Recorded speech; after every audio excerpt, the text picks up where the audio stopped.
Raghurama Krishnam Raju custodial torture కేసులో విచారణ కొనసాగుతూనే ఉంది.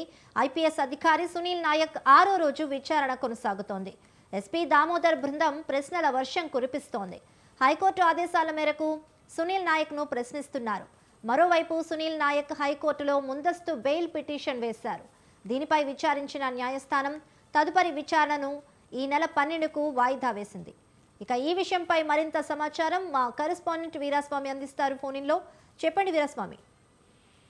శిరీష, రఘురామకృష్ణరాజు కస్టోడియల్ టార్చర్ కేసులో మాత్రం కేసు కీలక మలుపులు తిరుగుతుంది. ఐపీఎస్ అధికారి సునీల్ నాయక్ ని 5 రోజుల పాటు విచారించారు. విచారించిన తర్వాత అతను ముందస్తు బెయిల్ పిటిషన్ వేయడం కూడా జరిగింది. ముందస్తు బెయిల్ పిటిషన్ లో మాత్రం మరో రోజు 3 రోజుల పాటు విచారణ చేయాల్సి ఉంది అని ఎస్పీ దామోదరు ఏదైతే ఉందో వాళ్ళ బృందం మాత్రం దానికి సంబంధించి కూడా విజ్ఞప్తి చేశారు. హైకోర్టులో ఆదేశాల అనుసారం దీనికి సంబంధించి కూడా మరో 3 రోజుల పాటు విచారణకు హాజరవ్వాలని చెప్పేసి ఆదేశాలు కూడా జారీ చేసిన పరిస్థితి నెలకొంది. దీంతో సునీల్ నాయక్ మాత్రం 6వ రోజు కూడా విచారణ కొనసాగుతూనే ఉంది.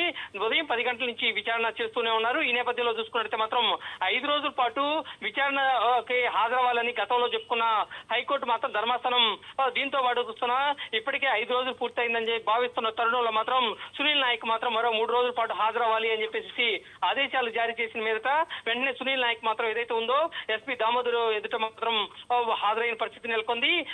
గత 5 రోజులు కూడా విచారణ చేసిన తర్వాత విచారణలో కూడా మీ కస్టోడియల్ టార్చర్ కేసులో మాత్రం నీ పాత్ర ఏం పోషించావు, అనధికారికంగా అధికారులు ఎవరు వచ్చారు, అదేవిధంగా చూసుకున్నట్టు మాత్రం హైదరాబాద్ నుంచి తీసుకున్న తరుణంలో మాత్రం ఎంతమంది పాల్గొన్నారు అని చెప్పేసి వివరాలు కూడా అడగడం జరిగింది.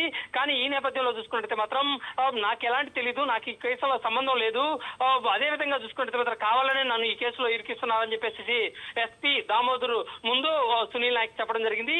ఈ నేపథ్యంలో కీలక మలుపుల అనంతరం మాత్రం ఈ రోజు విచారణ చేస్తున్నారు. సీన్ రీకరెక్షన్ అంటే మెయిన్ పార్టీ చూసుకుంటే మాత్రం రఘురామకృష్ణరాజు కేసులో రఘురామరాజుని ఎలా తీసుకొచ్చారు, ఎప్పుడు తీసుకొచ్చారు, సాయంత్రం పూట రాత్రి ఐజీ స్థాయిలో ఉండి కూడా ఇక్కడికి రావాల్సిన అవసరం ఏంది, దీంతో పాటు చూసుకున్నట్లయితే మాత్రం అనధికారికంగా ప్రైవేట్ వ్యక్తులు కూడా దీంట్లో పాల్గొన్నారంట అని చెప్పేసి దీనికి సంబంధించి కూడా ఆధారాలు కూడా అతను ముందు ప్రవేశపెట్టడం జరిగింది. దీనికి మాత్రం నాకేం సంబంధం లేదు, కేవలం నేను వచ్చాను అధికారిగా మాత్రం అని చెప్పి సునీల్ నాయక్ చెప్పడం జరిగింది. ఈ నేపథ్యంలో మాత్రం కీలక మలుపులు తిరుగుతుందని చెప్పుకోవాల్సిన పరిస్థితి నెలకొంది. అదేవిధంగా ముందస్తు బెయిల్ పిటిషన్ వేశారు కాబట్టి 12వ తారీఖుకి వాయిదా వేసిన పరిస్థితి నెలకొంది. 12వ తారీఖు కూడా ఏం తీర్పు చెబుతుంది అనేది మాత్రం ఆసక్తి లేకుంది. ఈ 3 రోజుల పాటు విచారణ చేసిన తర్వాత ఇతన్ని అరెస్ట్ చేసి రిమాండ్ తరలిస్తారా అనేది మాత్రం ఒక చర్చ జరుగుతోంది. అదేవిధంగా చూసుకున్నట్టు మాత్రం వైపు నుంచి చూసుకున్నట్టే ఇప్పుడు హైకోర్టులో మాత్రం అతను ముందస్తు బెయిల్ పిటిషన్ దాఖలు చేశారు కాబట్టి 12వ తారీఖు అతనికి బెయిల్ వస్తుందా అనేది కూడా ఉత్కంఠ రేగుతున్న పరిస్థితి నెలకొంది. Shirisha. Right, thank you Veeraswamy.